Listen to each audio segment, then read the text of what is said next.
nagpapasalamat ako kay Mansarada sa pag-ibig sa amin dito. And sa magawad sa lahat ng bubuo ng paligan na to.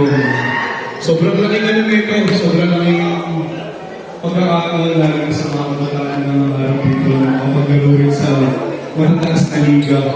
Kasi halos lahat ng nakarating sa PBA player dito rin nagsimula eh.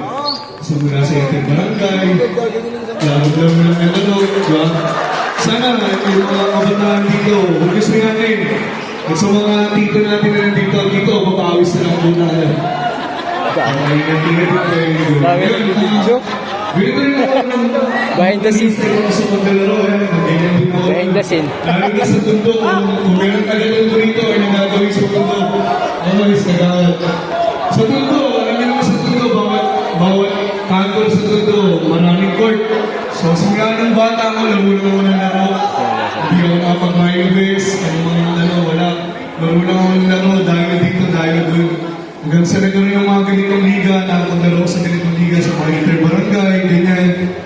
And then nakapaglaro sa college, sa Mapua, Midpro, sa Dili, kasi sa nakarating ako ng TV.